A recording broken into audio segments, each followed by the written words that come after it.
줄 믿습니다. 오늘 하나님께서 우리에게 주신 말씀은 느헤미야서 1장 4절에서 9절까지 말씀입니다. 느헤미야서 1장 4절에서 9절까지.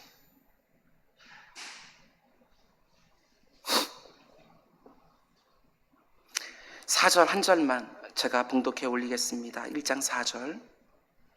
내가 이 말을 듣고 앉아서 울고 수일 동안 슬퍼하며 하늘의 하나님 앞에 금식하며 기도하여. 아멘, 아멘. 오늘은 느헤미야서 첫 번째 강의 시간입니다. 오늘 말씀의 제목은 무너진 성전, 무너진 신앙, 무너진 성벽을 바라보며 울라, 이런 제목으로 말씀 전하도록 하겠습니다. 무너진 성전, 무너진 신앙, 무너진 성벽을 바라보며 울라. 지난 수요일 새벽부터 전면 비대면 예배를 실행하고 있습니다. 마땅히 시행에 따라야 되겠지만 교회와 예배를 섬기는 목회자에게 결코 쉬운 일은 아니었습니다. 지금 예배당 안에는 예배위원들과 실시간 영상 송출을 위한 최소 인원만 있고 일평생 주일을 구별하며 성전에서 예배했던 우리 성도님들은 각자의 처소에서 지금 예배하고 있습니다. 이 시대를 섬기는 목회자 한 사람으로 드릴 말씀들이 너무나 많습니다.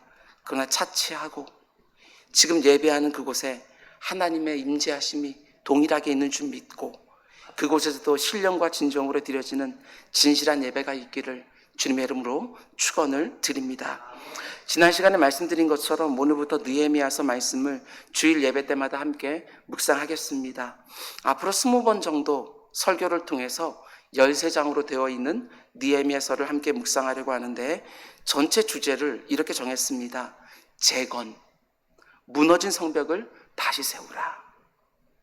지난 7개월 동안 온 세상을 뒤엎고 있는 코로나19로 인해 많은 것들이 무너졌고 또 흩어지고 있습니다.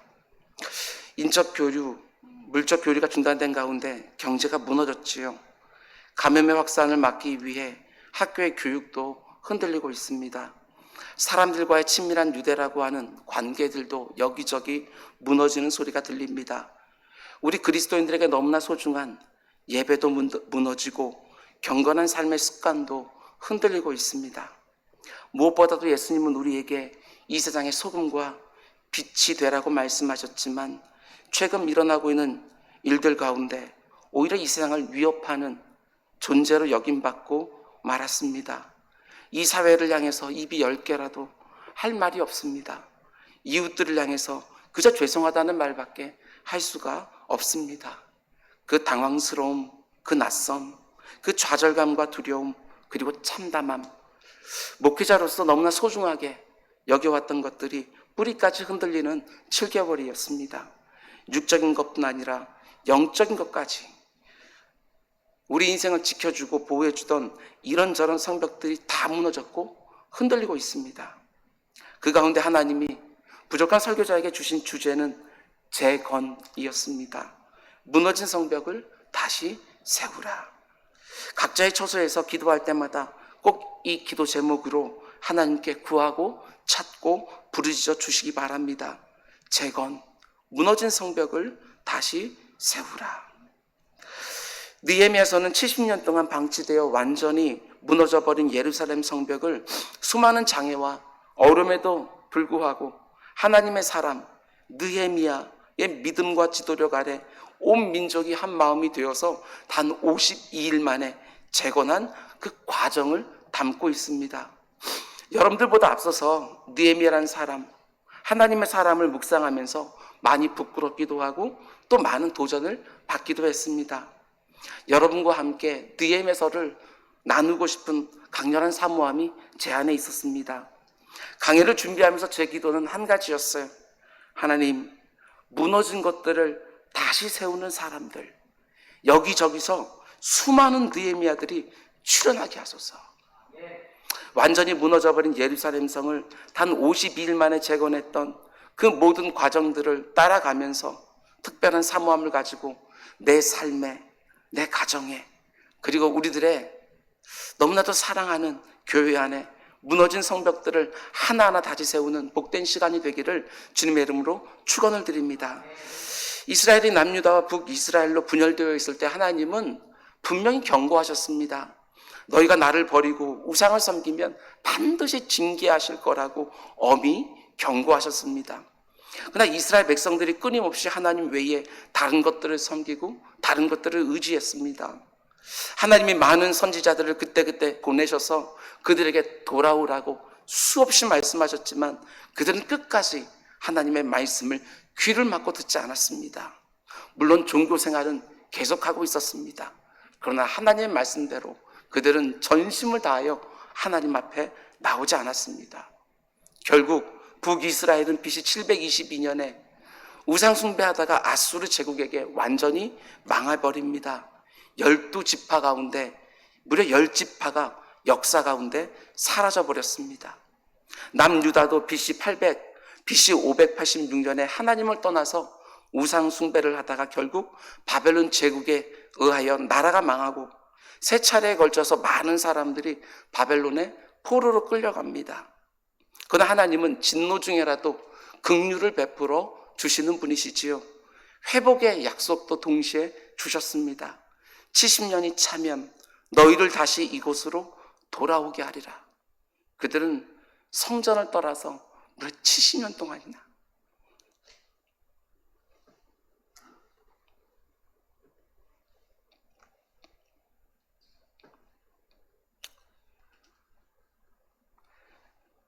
이방 땅에 살았습니다. 메시아가 오게 될 남유다를 그러나 하나님은 그루터기로 남겨주셔서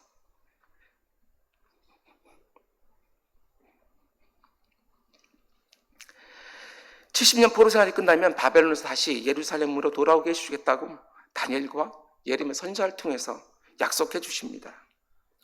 그리고 하나님께 약속해 주신 대로 하나님이 정하신 때가 되었을 때 페르시아 왕, 성경에 표현하면 바사 왕 고레스의 칙령에 따라 포로를 끌려갔던 남유다 백성들이 세 차례에 걸쳐서 고국 땅으로 다시 돌아오게 되지요. 첫 번째 1차 귀환을 주도한 사람이 스룹바벨 총독입니다. 스룹바벨이 이스라엘 백성들과 함께 돌아와서 완전히 불타서 무너져버린 예루살렘 성전의 재건을 시작합니다. 두 번째 2차 귀환을 주도한 사람은 우리가 잘 아는 에스라입니다. 학사 겸 제사장인 에스라가 두 번째 귀환을 이끌어서 우리 하나님 기가 막히십니다. 영적으로 아직도 견고하게 서지 못하고 있던 이스라엘 백성들을 하나님의 말씀으로 그들의 신앙을 갱신해 주십니다. 무너진 신앙의 재건을 시작하고 말씀을 통한 엄청난 회복의 역사를 이룬 것이지요. 우리도 소망합니다. 그리고 세 번째 3차 귀환을 주도한 사람이 바로 오늘부터 우리가 보려고 하는 느헤미야지요.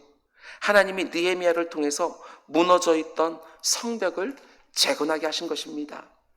느헤미야는 직접 예루살렘에 가서 온 백성들을 독려하면서 무너진 성벽을 다시 쌓고 그 성벽에 불타버린 성물들을 다시 달고 그러고 나서 학사 에스라가 말씀의 대부흥을 일으킬 수 있도록 최선을 다해서 모든 지원을 합니다. 그리고 계속해서 회복과 부흥이 지속될 수 있도록 사회적 개혁을 단행하지요. 완벽합니다. 참 탁월한 지도자예요. 오늘날에도 에스라와 같은 목회자들만 있어서는 안 되고 느헤미야와 같은 헌신적인 평신도 지도자들이 반드시 있어야 됩니다. 지금 우리가 살아가고 있는 이 시대에 너무나 적절한 말씀을 하나님이 오늘 우리에게 주고 계십니다. 스룹바벨을 중심으로 무너진 성전의 재건, 에스라를 중심으로 무너진 신앙의 재건, 느헤미야를 중심으로 무너진 성벽의 재건, 사모하시기 바랍니다. 무너진 성전을 다시 세우고 무너진 신앙을 다시 세우고 그리고 그것을 유지하고 지켜내는 무너진 성벽을 다시 세우고 무너진 것들을 다시 세우는 스룹바벨과 에스라 그리고 느헤미야가 오늘 우리에게 너무나 필요합니다. 내가 바로 그 사람이 되기를 사모하시기 바랍니다. 너무나 비상한 시기입니다. 이런 사람들이 꼭 출현해야 됩니다. 오늘 본문 느헤미야서 1장 말씀을 통해서 크게 두 가지만 함께 묵상하려고 합니다. 첫 번째는 느헤미야가 흘렸던 그 뜨거운 눈물입니다. 하나님께서 느헤미야의 눈물을 보고 그를 쓰시기 시작하는 것이지요. 먼저 1절 말씀입니다. 하갈의 아들 느헤미야의 말이라 아닥사스다 왕 제20년 기슬루월에 내가 수산궁에 있는데, 여기 나오는 아닥사스다 왕이 누구냐면 그의 아버지가 바로 우리가 잘 아는 아하수에로 왕입니다. 근데 이 아하수에로가 누구를 왕으로 삼지요? 그게 바로 에스더입니다. 에스더.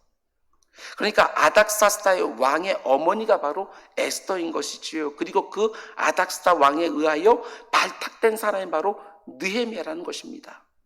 아닥사스다 왕이 어떻게 유대인 포로 출신인 느헤미야를 가장 자기의 측근에 들 수 있었는가? 학자들은 그의 어머니 에스더의 영향이 아니었을까? 이렇게 추정하고 있습니다. 그리고 1절 말씀 보면 아닥사스 왕 20년 때 느헤미야가 수산궁에 있었다고 말을 합니다. 그 당시 바사 왕국의 왕들은 여름과 겨울에 머무는 궁이 달랐습니다. 지도를 보면 평소에 위쪽에 있는 앙메다 성에 왕이 머물고 있다가 추운 겨울이 되면 상대적으로 따뜻한 남쪽에 있는 수산궁으로 옮겨서 거기에 머무는 거지요. 여기 나오는 기슬루월은 추운 겨울을 말하는 11월과 12월을 말하는 것입니다. 근데 중요한 것은 추운 겨울에 따뜻한 남쪽에 있는 수산궁에 왕이 머무는데 그때 모든 관리들이 다 왕과 함께 가는 것은 아닙니다. 최고위층에 있는 사람들만 왕을 따라서 수산궁으로 옮겨가는 거예요. 근데 지금 느헤미야가 어디 있다고 말합니까? 수산궁에 있다고 말을 하는 것이지요. 그렇다면 느헤미야는 이미 이스라엘에서 포로로 끌려오는 천한 신분임에도 불구하고 정확히 언제부터인지 모르지만 대제국의 최고위층에 올라가 있었다는 말이 됩니다. 이어지는 11절을 보면 느헤미야가 술 관원이었다고 말을 합니다. 그 당시 왕을 살해할 때 음식을 통해서 독살하는 경우가 빈번했기 때문에 바사의 왕들은 자신이 가장 신뢰할 수 있는 사람들을 술 맡은 관원장, 떡 맡은 관원장으로 세웠습니다. 이 사람들은 먼저 음식을 먹어보는 일을 하지요. 그래서 독이 없으면 왕에게 그 음식을 진상합니다. 그렇기 때문에 왕이 절대적으로 신뢰하는 사람이 아니면 절대로 술 맡은 관원장, 떡 맡은 관원장이 될 수 없습니다. 그런데 느헤미야가 그 중에 한 사람 술 맡은 관원장이었다는 것이지요. 그런 면에서 볼 때 느헤미야는 이미 바사 왕국, 그 페르시아라고 하는 대제국의 최고위층까지 올라갔던 사람입니다. 그는 이미 사회적인 명성과 부를 다 얻은 사람입니다. 모든 사람들이 오르고 싶어하는 자리에 다 먼저 오른 사람이고 얻고 싶어하는 것들을 다 얻은 사람입니다. 근데 어느 한순간 느헤미야의 인생이 완전히 바뀌죠. 느헤미야는 모든 것을 가지고 있었던 부유한 사람이고 원하기만 하면 모든 것을 할 수 있는 지위와 능력을 가지고 있는 사람이었습니다. 그런데 어느 한순간 그의 인생을 송두리째 뒤집어 놓는 한 사건이 일어난 거예요. 그게 어떤 일입니까? 2절 말씀을 보면 이렇게 되어 있습니다. 내 형제들 가운데 하나인 하나니가 두어 사람과 함께 유다에서 내게 이르렀기로. 하나니는 느헤미야의 친동생으로 추정되는데 학자들에 따르면 에스라에 의한 두 번째 포로 귀환 때 예루살렘으로 먼저 돌아갔던 사람입니다. 그리고 어떤 이유인지 모르지만 느헤미야가 있는 페르시아 땅으로 지금 다시 돌아온 것이지요. 근데 느헤미야가 예루살렘에 돌아온 하나니를 보자마자 제일 먼저 뭘 묻습니까? 계속해서 2절 말씀입니다. 내가 그 사로잡힘을 면하고 남아있는 유다와 예루살렘 사람들의 형편을 물은즉. 여기서 물어봤다는 단어는 첫 번째 질문, 가장 중요한 질문. 다른 것은 하나도 안 묻더라도 이거 하나만은 꼭 묻기를 원하는 질문, 이런 뜻입니다. 그러니까 이미 페르시아에서 부귀와 영화를 다 누리며 살고 있던 느헤미야에게 가장 중요한 질문, 최고의 관심사, 그의 가슴 속에 늘 있었던 최고의 큰 질문이 무엇이었습니까? 그것은 고국 땅에 남아있는 사람들, 유다와 예루살렘에 있는 사람들의 형편이었다는 것입니다. 지금 하나님의 도성 예루살렘 성이 도대체 어떻게 되었는지, 그 안에 살아가고 있는 자기 민족들의 형편은 어떠한지 그게 너무나 궁금했던 것이지요. 그리고 이런 대답을 듣습니다. 3절. 그들이 내게 이르되 사로잡힘을 면하고 남아있던 자들이 그 지방, 그 주변에 있는 이민족들 가운데 거기서 큰 환난을 당하고 능욕을 받으며 예루살렘 성은 허물어지고 성문들은 불탔다 하는지라. 그 말을 듣자마자 느헤미야의 가슴이 쿵 하고 무너지는 것이지요. 느헤미야가 너무나 참담한 소식을 들었습니다. 사로잡힘을 면하고 예루살렘에 계속해서 머물고 있는 동족들과 1차, 2차 포로 귀환 때 고국으로 먼저 돌아간 하나님의 백성들이 주변에 있는 민족들에게 큰 환난을 당하고 능욕을 당하고 있다는 소식을 들은 것이지요. 느헤미야의 가슴을 더 무너뜨린 소식이 무엇입니까? 예루살렘 성벽이 다 무너져 버리고 예루살렘 성문들이 다 불타버렸다는 소식을 들은 것입니다. 느헤미야의 눈에 선하게 보였을 거예요. 처참하게 폐허가 되어 있는 하나님의 도성 예루살렘 성이 눈에 선한 것이지요. 주변에 있는 이방 민족들에게 하나님의 백성들이 조롱거리가 되었습니다. 함부로 취급받으면서 온갖 무시와 능력을 당하고 있습니다. 외부의 공격을 막아줄 수 있는 성벽이 다 무너져 있으니까 이방 민족들이 수시로 들어와서 마음껏 유린하고 있는 상황입니다. 다시 설 수가 없어요. 하나님의 백성들이 지금 당하고 있는 그 능력과 그 환난과 모든 것이 불타버리고 무너져서 폐허로 변해버린 하나님의 도성 예루살렘 성의 참상을 듣고 느헤미야가 어떤 반응을 가장 먼저 보이기 시작합니까? 4절입니다. 내가 이 말을 듣고 앉아서 울고 수일 동안 슬퍼하며 하늘의 하나님 앞에 금식하며 기도하여. 하나님 말을 듣자마자 다리에 힘이 쑥 빠져버린 거예요. 그 자리에 털썩 주저앉아서 그리고 울기 시작을 합니다. 지금 우리 역시 참담한 소식을 계속해서 듣고 있습니다. 어쩌면 느헤미야가 예루살렘이 폐허가 되었다는 소식을 들은 것보다도 지금 전 세계가 폐허가 되고 있는 더 충격적이고 더 비참하고 더 참담한 소식들이 눈만 뜨면 들려옵니다. 그런 소식을 듣고 나는 어떤 반응을 보이고 있냐는 것입니다. 느헤미야는 그 자리에 털썩 주저앉아서 울기 시작합니다. 수일 동안 슬퍼하지요. 그 소식을 들은 다음에 우리가 앞으로 보겠지만 거의 4개월 동안 하나님 앞에서 울고 금식하면서 간절히 기도합니다. 지금 우리가 처한 이 상황 가운데 하나님이 어떤 사람을 찾고 있을까 생각했습니다. 지금 이 처참하고 비참한 상황을 놓고 정치, 경제, 사회, 교육, 문화 등등 모든 것들이 한꺼번에 무너지는 이 참담한 상황을 놓고, 아니 그런 상황에서 세상을 향하여 소망이 되어야 될 교회들이 오히려 세상에 흉물이 되고 있는 것처럼 보이는 이 허망한 상황을 놓고 하나님 앞에서 울고 통곡하고 금식하고 부르짖는 하나님의 사람들을 하나님이 찾고 있지 않겠냐는 것입니다.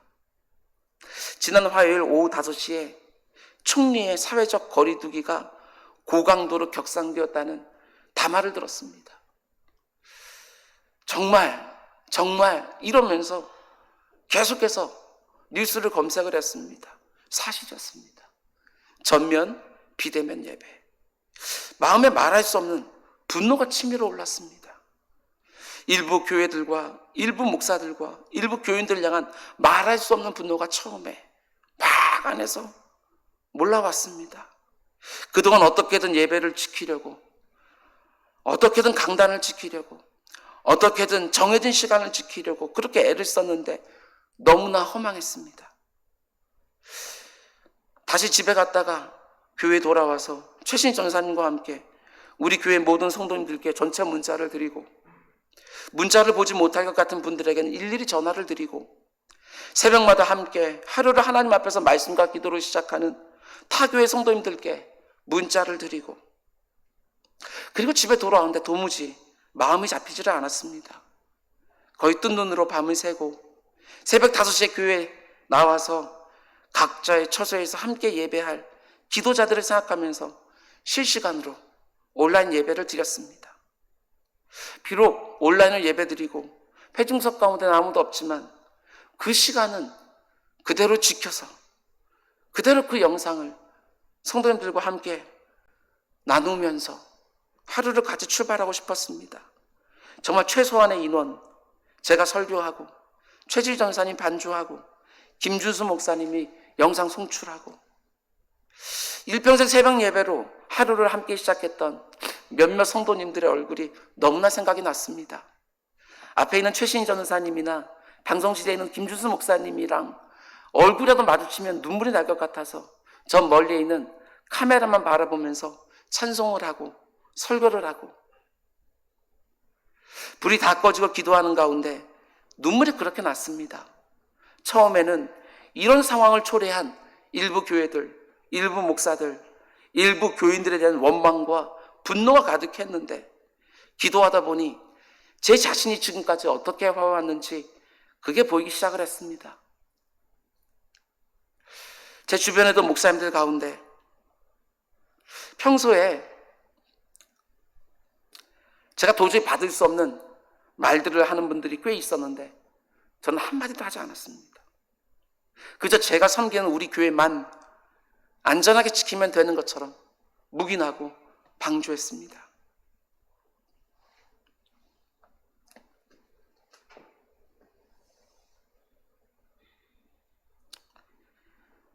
입으로는 모든 교회는 하나라고, 보편적 교회라고 제가 얼마나 많이 여러분들에게 말씀을 드렸습니까?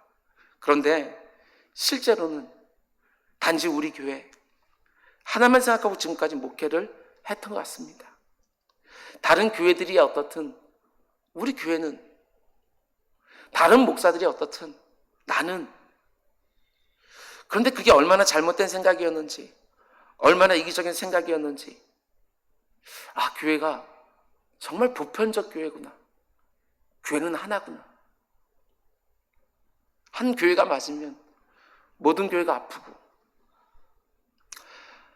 한두 명의 목사가 무너지면 다른 목사들 다 같이 무너지는구나. 너무 분명하게 깨달아졌습니다. 교회 앞을 지나가는 이웃들을 볼 때마다 너무나 죄송하고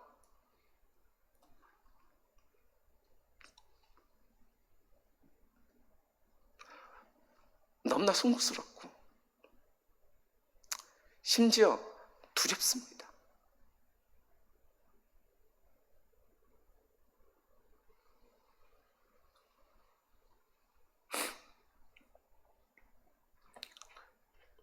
성도님들이 저하고 전화통화하면서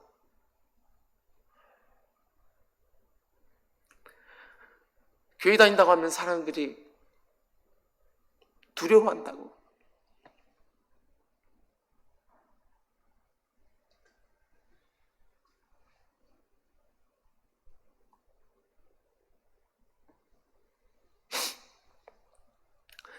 초대기도 시대 때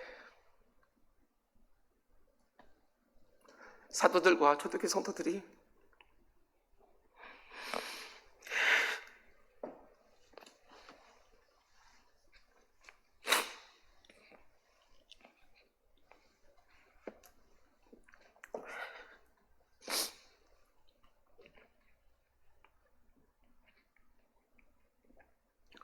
복음을 전하면 복음을 연병 취급했습니다.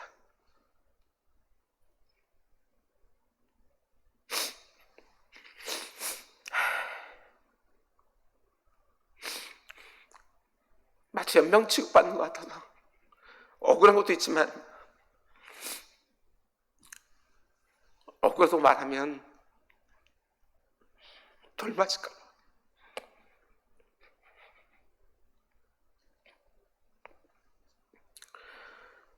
다시 한번 말씀드립니다. 죄송하고 송구스럽고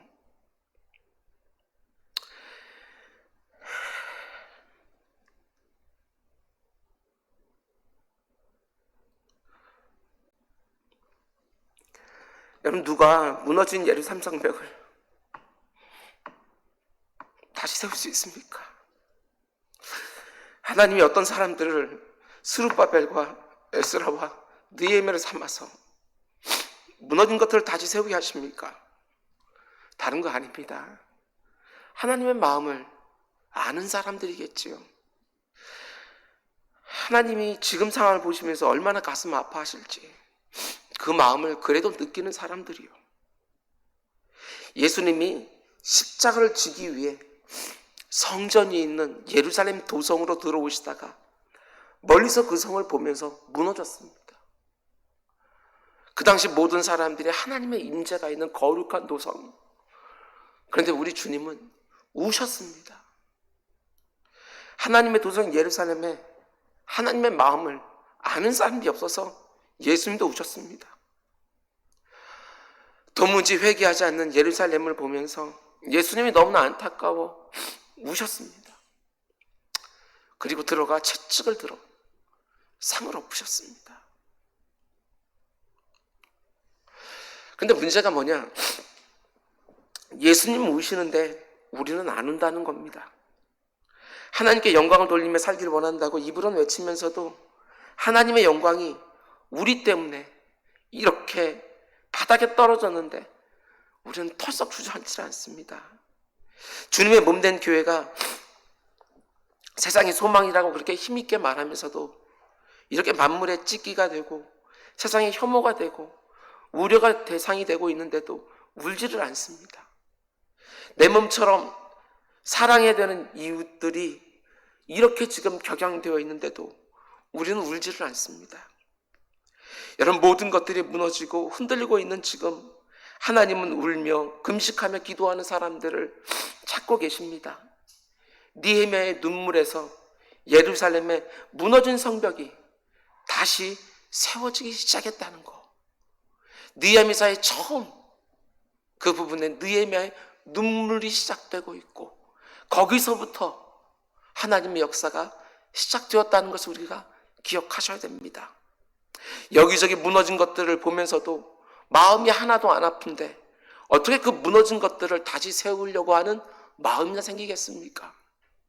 절대로 저처럼 하지 마시기 바랍니다. 내 신앙 하나만 잘 지키면 되지, 이게 아니라는 거 우리 잘 알지 않았습니까?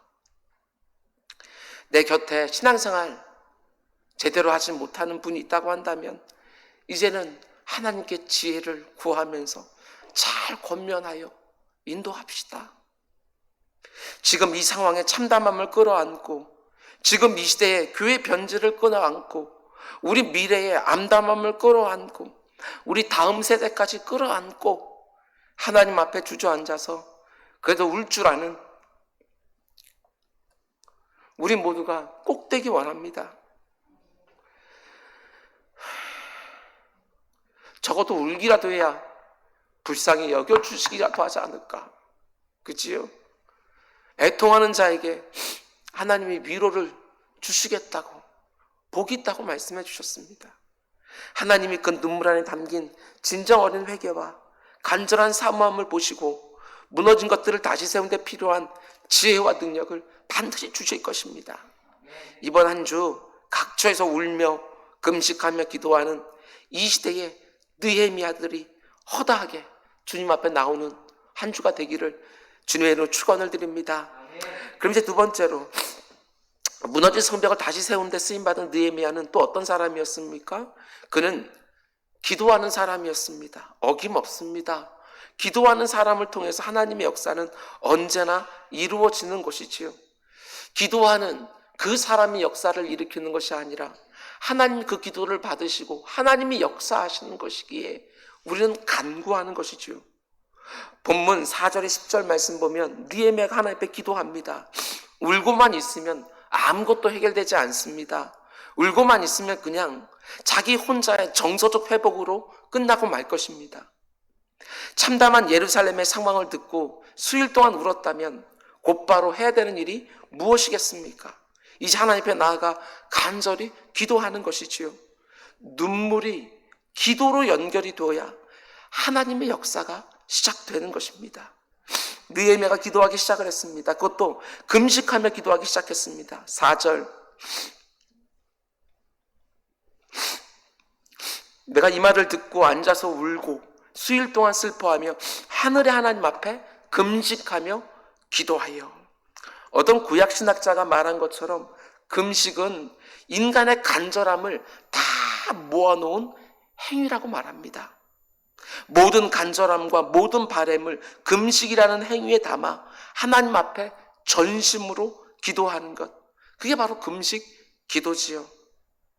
느헤미야가 하나님 앞에 나아가 자신의 모든 간절함과 모든 바램을 담아서 금식하며 기도하고 있는데 하나님을 어떻게 고백하며 기도하고 있습니까? 우리에게 이번 한 주 어떻게 기도해야 되는지 느헤미야가 아주 정확하게 가르쳐 줍니다. 5절, 먼저 하나님을 이렇게 고백하지요. 하늘의 하나님 여호와, 크고 두려우신 하나님이여, 주를 사랑하고 주의 계명을 지키는 자에게 언약을 지키시며 긍휼을 베푸시는 주여 간구하나이다. 느헤미야가 지금 금식하며 찾고 있는 하나님은 어떤 하나님이냐? 하늘의 하나님 여호와입니다. 모든 것을 창조하고 주관하시고 다스리는 하나님, 전능하신 하나님을 지금 부르고 있는 것입니다. 오직 하나님만이 무너진 예루살렘 도성을 다시 세워주실 수 있기에 전능하신 하나님의 이름을 부르면서 그 앞에 나아가는 것이지요. 하나님이 이런 분이라는 것을 믿어야 그 기도의 진실함이 담기는 거 아니겠습니까? 전능하신 하나님이 다시 세워주시리라. 그리고 또 그 하나님을 어떻게 고백합니까? 크고 두려우신 하나님. 그런데 그렇게 크고 두려우신 하나님이시지만 동시에 또 어떤 하나님이십니까? 주를 사랑하고 주의 계명을 지키는 자에게 언약을 지키시며 긍휼을 베푸시는 주. 이게 중요합니다. 긍휼을 베푸시는 하나님. 여러분, 느헤미야가 지금 자기가 누구에게 기도하고 있는지를 정확하게 알고 기도합니다. 그는 하늘의 하나님 여호와, 전능하신 하나님께 기도합니다. 크고 두려우신 하나님께 기도합니다. 그러나 주를 사랑하고 주의 계명을 지키는 자에게는 자신의 언약을 신실하게 지키시고 무엇보다도 범죄하여 징계받은 백성들에게도 긍휼을 베풀어 주시는 하나님께 기도한 것이지요. 지금 우리에게 필요한 것, 그것은 바로 하나님의 긍휼입니다. 진노 중에라도 절대로 잊지 않으시는 그 긍휼, 그게 바로 우리에게 절실한 것이지요. 우리의 기도를 받으시는 하나님이 바로 이런 분인 줄 고백하면서 우리도 기도하기 원합니다. 그냥 막연히 기도하는 것이 아니라 내 기도를 받으신 하나님이 어떤 분인지를 정확하게 알고 기도하는 거예요. 하늘의 하나님, 크고 두려우신 하나님이시지만 그래서 때때로 징계도 하시고 심판도 하시지만 동시에 또 어떤 하나님이십니까? 긍휼을 베풀어 주시는 하나님, 다시 회복을 허락해 주시는 하나님이라는 거예요. 설교를 준비하면서 호세아서 6장 1절과 2절 말씀이 생각이 났습니다. 오라, 우리가 여호와께 돌아가자. 여호와께서 우리를 찢으셨으나 도로 낫게 하실 것이요, 우리를 치셨으나 싸매어 주실 것이라. 여호와께서 이틀 후에 우리를 살리시며 셋째 날에 우리를 일으키시리니 우리가 그의 앞에서 살리라. 찢어졌으나 도로 낫게 하신 하나님, 치셨으나 싸매어 주시는 하나님, 그 하나님의 긍휼을 구하는 것이지요. 여러분, 그런데 긍휼을 베푸신 하나님께 느헤미야가 어떻게 기도합니까? 기도의 내용이 뭐냐? 무엇보다 먼저 처절한 회개의 기도를 드리는 것을 보게 되었습니다. 먼저 하나님 앞에서 자신의 죄와 자기 민족의 죄를 고백하는 것을 보게 되었습니다. 정확한 기도의 순서예요. 본문 6절 말씀 보면 이렇게 기도하지요. 이제 종이 주의 종들인 이스라엘 자손을 위하여 주야로 기도하오며 우리 이스라엘 자손이 주께 범죄한 죄들을 자복하오니. 어떤 내용으로 기도를 시작합니까? 이스라엘 자손이 주께 범죄한 죄를 자복하는 기도로 하나님 앞에 나아가는 것입니다. 주는 귀를 기울이시며 눈을 여시사 종의 기도를 들으시옵소서. 나와 내 아버지 집이 어떻게 했다고 말하지요? 범죄하여. 느헤미야의 회개를 잘 보시기 바랍니다. 저는 이게 놀랍습니다. 이스라엘의 민족의 죄만 놓고, 이스라엘 민족의 죄는 여기다 놓고 나는 멀찍이 떨어져서 거기를 바라보면서 회개하는 게 절대로 아닙니다. 저는 이게 너무나 중요하다고 생각했어요. 나와 내 아버지 집에 범죄를 놓고 회개하는 것이지요. NIV 영어 성경을 보게 되었으면 including myself 이렇게 되어져 있습니다. excluding, except me, 이게 아니라고요. 나와 내 아버지 집이 범죄하여. 지금 한국교회가 세상으로부터 온갖 지탄을 받고 있는데 마치 나는 전혀 상관없는 것처럼 멀찍이 떨어져서 한국교회의 죄를 용서해달라고 구하는 것은 정직하지 않습니다. 나는 한국교회의 일원 아닙니까? 나도 그 안에 속해 있는 것이지요. 이 어그러진 영적 분위기 안에 저와 여러분 모두가 다 속해 있는 것이지요. 언제나 마찬가지입니다. 회개 없는 회복은 절대로 없습니다. 처절한 회개 없이 무너진 것들을 다시 세울 수가 없습니다. 나와 한국교회입니다. 한 덩어리지요. 한국교회와 대한민국도 한 덩어리입니다. 그래서 느헤미야가 하나님 앞에 회개부터 시작하는 것입니다. 왜 그렇습니까? 하나님의 모든 심판과 징계가 무엇 때문에 이 땅에 쏟아지지요? 우리의 죄 때문에 쏟아지는 것입니다. 그래서 무엇보다 먼저 느헤미야가 이스라엘의 죄를 자복하고 나와 내 아버지 집의 범죄를 놓고 자복하고 있는 것입니다. 그런데 구체적으로 어떤 죄를 놓고 회개합니까? 막연하지 않습니다. 두리뭉실하게 회개하지 않습니다. 정확하게 드러내면서 회개하지요. 계속해서 또 이렇게 회개합니다. 7절, 주를 향하여 크게 악을 행하여. 그런데 어떤 악을 크게 행했다고 자복합니까? 이게 정확한 회개 내용입니다. 주께서 주의 종 모세에게 명령하신 계명과 율례와 규례를 우리가 지키지 아니하였나이다. 하나님이 지키라고 계명과 율례와 규례를 주셨는데 그 말씀대로 살지 않았던 죄를 자복하며 회개하고 있는 것입니다.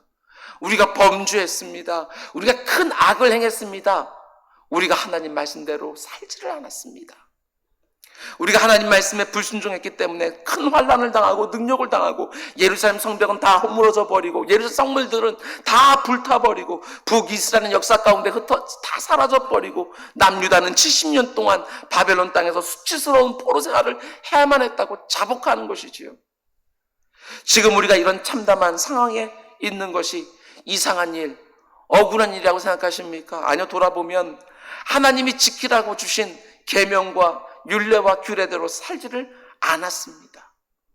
말씀대로 이런저런 형편 가운데 살지 못한 것입니까? 아니요, 살지 않은 것입니다. 7절 말씀 보세요. 우리가 지키지 아니하였나이다. 지키지 못했다고 말하지 않아요. 이런저런 핑계와 상황을 대면서 내가 너희를 사랑한 것 같이 너희도 서로 사랑하라. 정말 이 말씀대로 하셨습니까? 이 시간 내 마음에 걸리는 거 없습니까? 먼저 하나님 나라와 그 일을 위해 살라. 그 우선순위는 분명하셨습니까? 너희는 가서 모든 족속으로 제자를 삼으라. 예수 그리스도의 지상 명령에 충실했습니까? 너희 중 지극히 작은 자에게 한 것이 곧 내게 한 것이라. 어린 소자 하나를 sul족시키면 연자맷돌 맬 줄로 알고 절대로 그렇게 하지 마라. 주님 말씀 두려워하면서 섬기며 살았습니까? 걸리는 것들이 너무너무 많습니다. 하나님이 오늘 느헤미야를 통해서 지금 왜 이런 상황이 되었는지를 정확하게 고발해 주십니다. 무엇보다도 우리가 하나님 말씀대로 살지 않은 죄, 그걸 놓고 회개하지요. 저 같은 목사들은 선한 목자의 모범을 보여주신 주님 따라서 목회하지 않은 죄 회개해야지요. 하나님 말씀을 강단에서만이 아니라 강단 밑에서도 살아내려고 영적 싸움 하지 못한 그 죄를 놓고 회개해야지요. 하나님보다 사람을 더 두려워하면서 말씀 제대로 전하지 못한 죄 회개해야지요. 내 자신을 포함하여 이 땅의 성도들은 하나님 말씀대로 신실하게 하나님 앞에서 신앙생활한 것이 아니라 형식적인 종교생활했던 거 회개해야죠. 우리 정말 돌아보셔야 됩니다. 과연 내가 하나님이 지키라고 주신 계명과 율례와 규례대로 살고 있었는지. 만일 여기에 걸리는 것이 있다고 한다면 내 손에 들고 있는 돌은 내려놓읍시다. 내 눈에 있는 들보부터 바라보면서 그거부터 먼저 뽑아냅시다.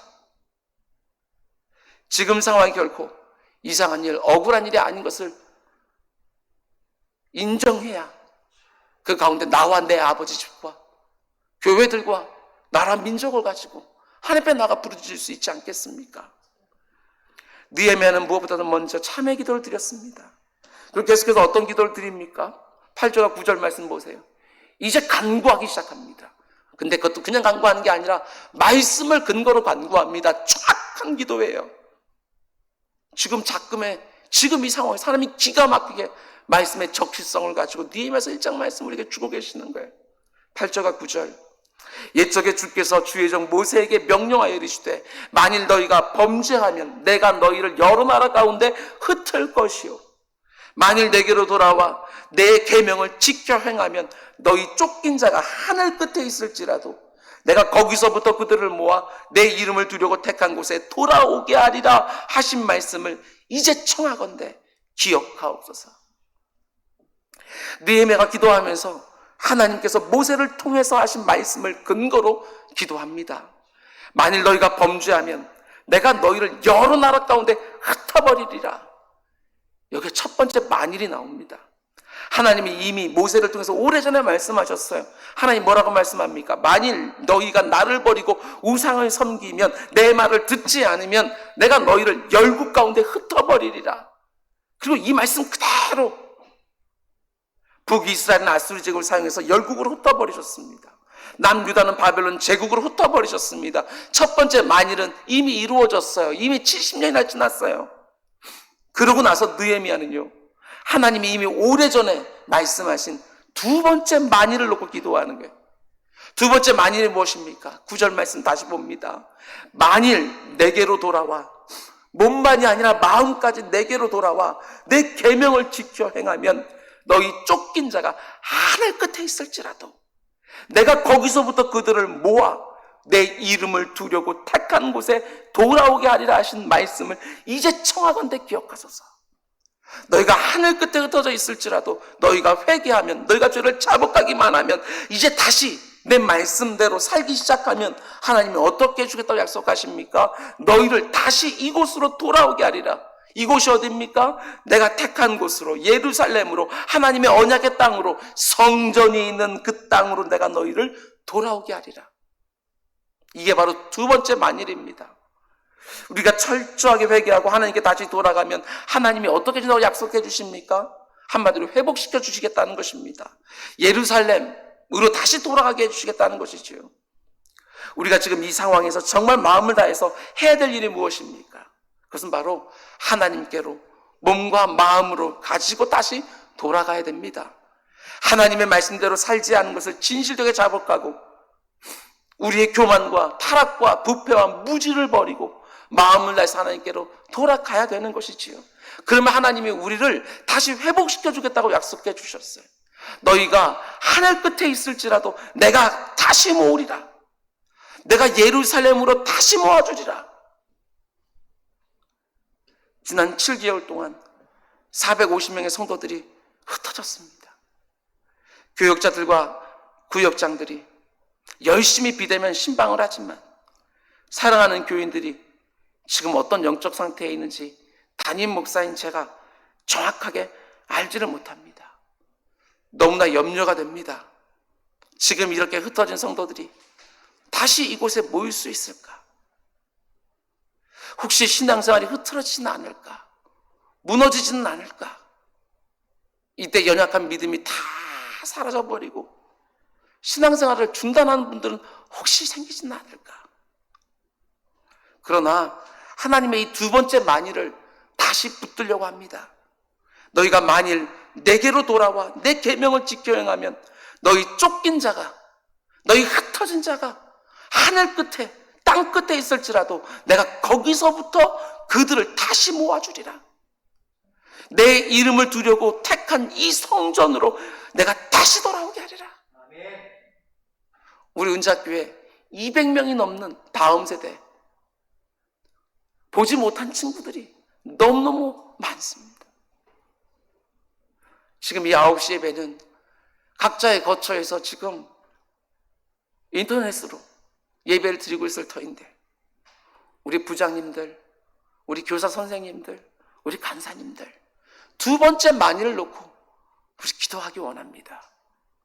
너희가 회개하고 다시 돌아오면 흩어진 내 백성들이 하늘 끝에 있을지라도 땅 끝에 있을지라도 내가 거기서부터 다시 모아 내 이름을 두려고 내가 택한 이 성전으로 다시 모아주리라.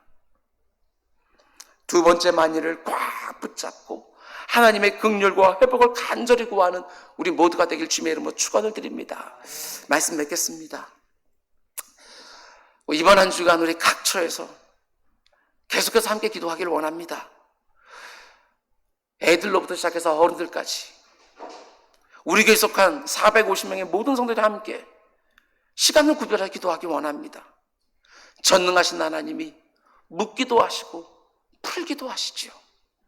네가 땅에서 무엇인지 매면 하늘에서 매일 것이요 네가 땅에서 무엇이 풀면 하늘에서 풀리라.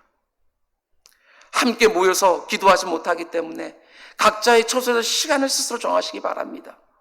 피곤한 하루하루지만 평소보다 조금 일찍 일어나서 기도하기를 원합니다. 지친 몸을 이끌고 잠자리에 들어가지만 그 침상에 엎드려서 우리 잠시라도 기도합시다. 수많은 사람들이 지금 애를 쓰면서 무너진 사회 시스템을 유지하려고 힘을 쓰는데 우리 그리스도인들이 시간을 정하여 하늘에 계시는 전능하신 하나님께, 크고 두려우신 하나님께, 그럼 다시 회복시켜 주시는 하나님께 그들의 모든 수고와 노력이 헛되지 않게 해달라고, 효력 있게 해달라고 우리 기도합시다. 이렇게 무너져버린 한국교회 회복과 이렇게 무너져버린 개인 영성을 다시 세울 수 있게 해달라고 우리 회개하며 기도하기를 원합니다. 그러나 형식적인 회개 기도에는 아무런 역사가 일어나지 않습니다. 구체적으로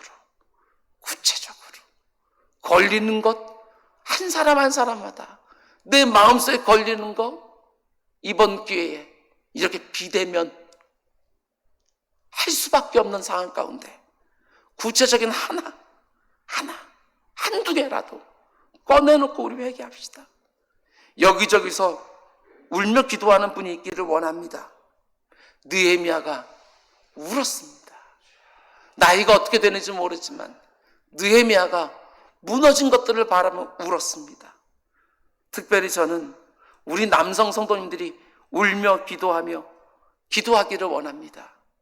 아버지가 울면 자녀들이 세워질 것입니다. 남편이 기도하면 가정이 설 것입니다. 남자 성도님들이 울며 기도하면 교회가 설 것입니다. 하나님, 내가 느헤미야가 되게 해주십시오. 무너진 성벽을 다시 세우는 일에 저도 좀 사용해 주십시오. 말씀을 붙들고 여호와께서 우리를 찢으셨으나 도로 낫게 하실 것이요 우리를 치셨으나 싸매어 주실 것입니다. 어디선가 울며 금식하며 기도하는 분들이 허다했으면 좋겠습니다. 두 번째 만일을 반드시 사모하시기 바랍니다. 은자교 담임 목사로 모든 직분자들에게 두 번째 만일을 이번 한 주간의 기도 제목으로 드립니다. 만일 우리가 전심으로 하나님의 긍휼과 자비를 기도할 때 우리가 다시 하나님 말씀에 온전히 순종하며 무너진 것들을 다시 세우려고 할 때 아무리 우리 교회의 성도들이 아무리 이 땅의 성도들이 하늘 끝 땅 끝까지 흩어졌다 할지라도 하나님이 거기에서도 불러 다시 성전으로 모아주실 것입니다. 무너진 성전의 재건, 무너진 신앙의 재건, 그것을 지켜내고 유지하는 무너진 성벽의 재건을 이룬 일에 쓰임받는 스룹바벨들과 에스라들과 느헤미야들이 여기저기 출현해서 하나님의 놀라운 회복의 역사와 아니 부흥의 역사까지도 보는 우리 모두가 되기를 주님의 이름으로 축원을 드립니다. 기도하겠습니다. 하나님, 너무나 많은 것들이 무너졌습니다. 저를 포함하여 이 땅의 목회자들이 에스라처럼 무너진 신앙을 다시 세우는 일에 쓰임받게 하시고 주의 사랑하는 백성들이 느헤미야처럼 무너진 성벽을 다시 세우는 일에 쓰임받게 해 주옵소서.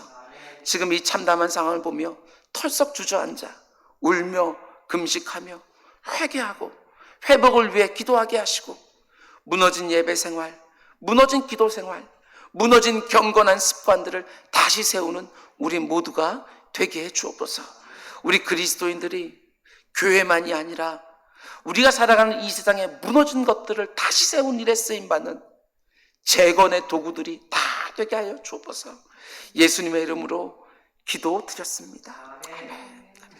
우리 말씀 생각하면서 우리 찬송하겠습니다. 찬송가 254장입니다.